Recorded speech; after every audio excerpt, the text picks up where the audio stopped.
Miss Ruma Srivastav with us, who is an entrepreneur. She has a small business of the name Art at Needlepoint, and so basically in the small business, she does handcrafts, embroidery, and so on. Ma'am, would you like to please tell us about your business? Hi, thank you, Raghav and Ritva, for giving me this opportunity to, talk about my small business. So basically, I am passionate about hand embroidery, and I do embroidery on anything and everything I find. So, Art at Needle Point is the name of my business, and it's driven by passion, and it's driven by more to do to make personalized stuff for the people around me who are looking for this kind of stuff. So, ma'am, what came to your mind when you started thinking about starting your own side business? Okay. So the thing is that I had learned hand embroidery when I was a child, maybe when I was in school, and for last I mean, and then I had forgotten about it. Of late, around 4 years back, I realized that this was something that I used to enjoy, and I started taking out time to do small bit of embroidery, and then I started loving it. And then when I started creating stuff, the people around me where I'm working, and everywhere, they started appreciating my work, and they were quite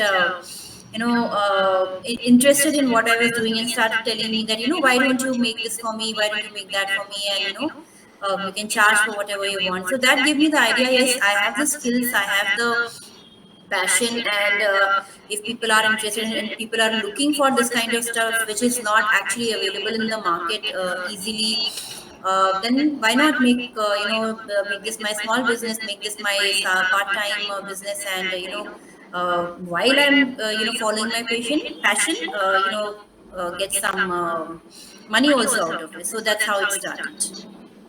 Okay, that's good. So, what made you come up with the name Art at Needlepoint? Okay, so all my stuff is mainly to do with needlework, and with needlework, I have combined some other stuff as well, like painting and all. And basically, it was every piece that I was creating is a piece of art, so that's how I named it as Art at Needlepoint. So, ma'am, how do you manage your full-time job with your part-time side business? How do you manage the time for doing all the work? That's not an easy task actually. I am working full time in an international school, and my profile is such that it's like a 24/7 job. But the thing is that where there's a way, there's a way, there's a way, and whatever said and done, I try to ensure that every day my me time, at least 1 to 2 hours I should spend. And then I have worked around the family chores and all the other things. Everybody knows that this is my time, and this is when I have to work on my work with my needle, and manage accordingly. It's hard, it's very hard, but I mean, you have to, if you're passionate about something, you actually find time to do it. So, so being a side hustler is not always easy. So there may be points where you actually fail as such. So how do you manage and cope up with stuff like that? Um, See, the definition of failure for me is very different, because since I'm not dealing in that much of financial aspects of it, it is more to do with my personal failure in terms of delivering within the timelines that are given, or not able to come up with a certain idea that my client has asked. So that's the failure that I consider failure at this point in time. Yeah, there was one failure where finances was also involved. I started doing something which was not an art. It was just as it was actually making of the scrunchies, which is actually not an art. It was just stitching. But I found that I mean, I found it very interesting at that point in time. So I bought a lot of material, and then I made lot of spent a lot of time, and in making those crunchies. And but I couldn't do promotion and stuff like that very well, and that's how, and that's why it didn't work well for me in terms of business. So that was my failure, I would say. So, ma'am, is there anything that you thought that you would have done or should do differently about your business, sir? Yes, absolutely. I always feel that I don't have the technical skills. I think the digital media marketing, all of these things, I really don't know how to do that, and that is something which if I learn, or if I get somebody to do it, it'll take my business to the next level. So reaching out to the people, and getting that exposure for my work, and then appreciation and orders and stuff, all of this will change if I had known more of social media marketing, digital marketing, basically, because today's world is all online, everything is online. So that's something which I feel I lack. How do you fund your side hustle? Oh. Funding. So definitely it's from my pocket money. I save some amount for myself, and I keep buying. I'm very passionate about buying resources. So I have a room full of resources. I keep buying from that, and not really. It's basically the money that I get from the orders that I get. I mean, I just save from that and invest that. So, ma'am, your side hustle is all B2B, all C2C, B2C. Could you just tell us about that? Sorry, I didn't get that. Business to business, customer or customer to customer. How do you go about your business? See, it is all word of mouth, I would say. I mean, 60, maybe 75% is word of mouth, the people whom I know, and then 25% is through social media.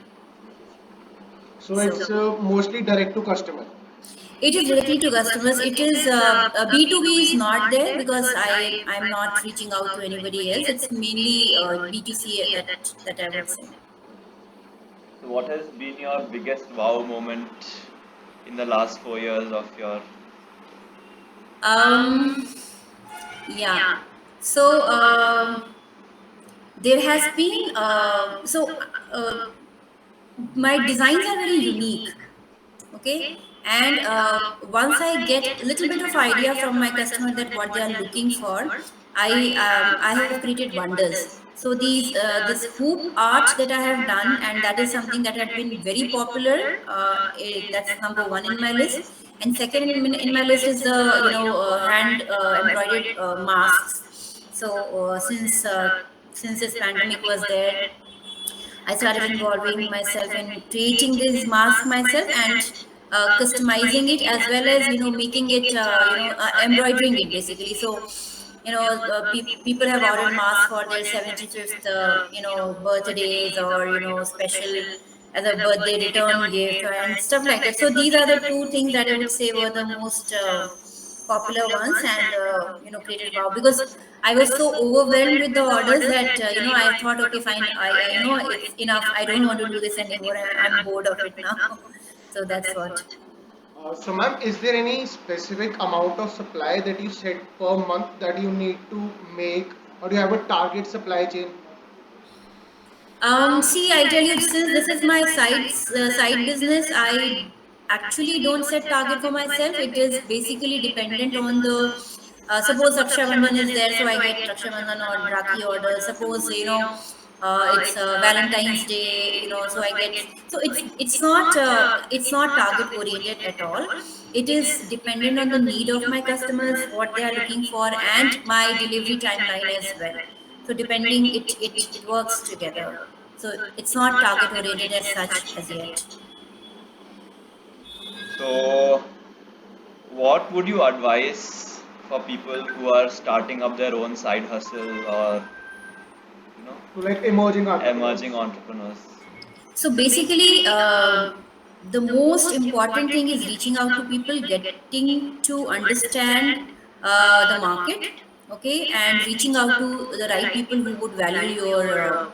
I'm talking from the skill based point of view because my business is a skill based business and it's not available everywhere, but it will depend on the business what anybody is starting, anybody is looking at, and especially promotions and marketing and digital media or all of these things basically, because it really takes you to the next level.